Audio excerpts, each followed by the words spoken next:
The following program is brought to you by Johnny's Radiator Shop. For auto repair and air conditioning parts to fit everything under the sun, visit johnnysradiatorshop.com. Welcome, Coach Embry. It's homecoming week. I guess that's the first thing I'll mention.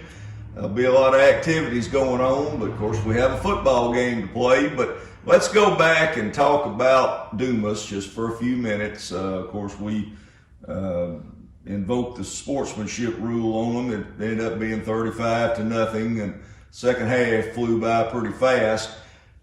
Dumas struggling some, obviously, in some different ways, but how do you feel like your team played? I thought we played really well on defense. We didn't give up a first down until, I guess, midway through the second quarter. And then, obviously our offense played better.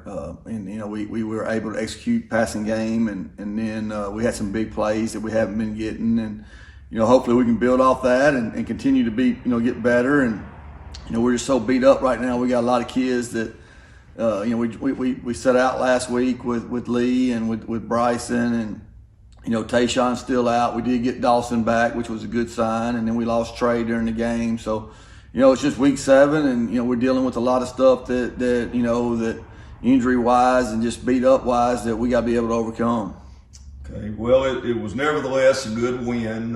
You got to win those even when the other team maybe is having their difficulties, but your team did seem to make some more progress and improved. So that's good. Hope we can get the injuries healed up soon.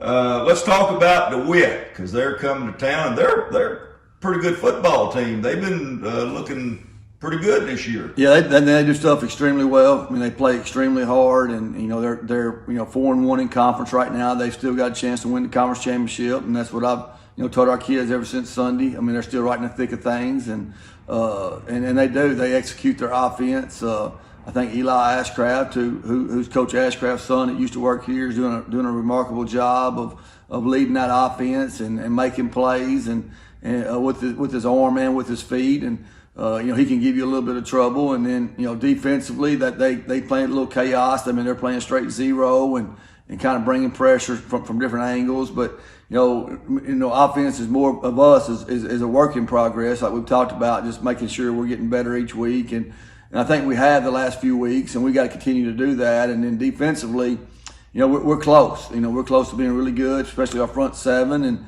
now, secondary wise, I mean, we've added some wrinkles this week, and hopefully, we can keep improving back there.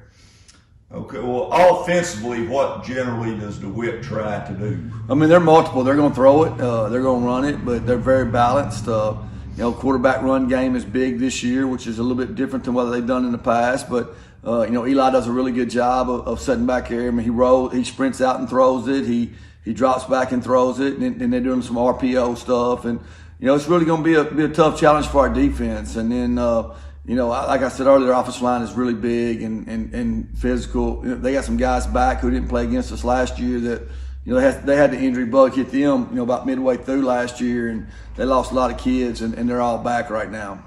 Okay, so they'll probably be at full strength when they come in to play us. So, yes. Let me mention again the homecoming activities, and I'm kind of like a broken record. I think I ask you this every year about this time, but homecoming week is different than the rest of the weekly preparation, because you got all kinds of activities going on, some of which your players, some of them have to be involved in. What do you do to try to keep it a normal routine in preparing for, and especially on Friday when the activities kind of peak?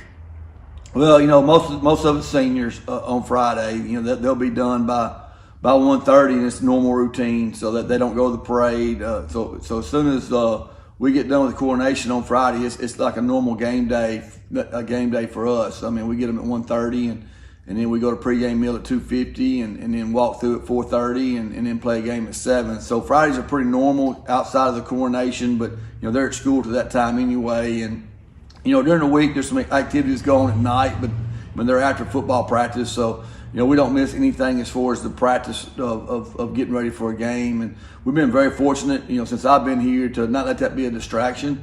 Our kids are usually get excited to play on homecoming, and this is a seniors last homecoming game, and they always remember that game for the, you remember about 2 or 3 games of your high school career, but one of them's always homecoming. And, obviously our seniors have taken a lot of pride in that in the past, and hopefully this group will too.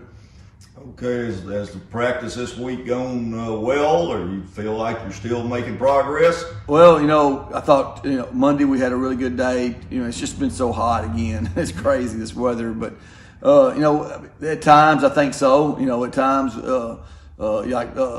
Monday we did a really good job of throwing and catching the football. And then yesterday we didn't do as good, but, that's normal. But, hopefully today we can go out there and have another good day and just put all the pieces together for a good game plan for a Friday night.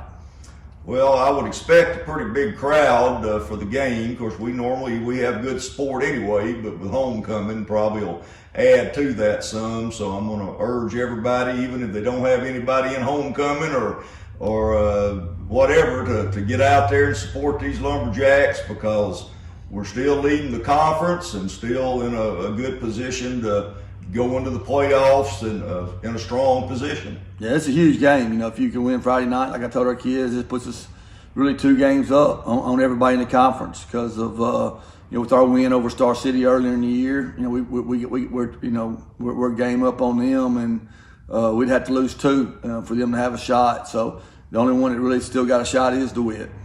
All right, well, Coach, we wish you the best. Look forward to being there Friday night and a big Lumberjack crowd, and go Lumberjacks. All right, thank you.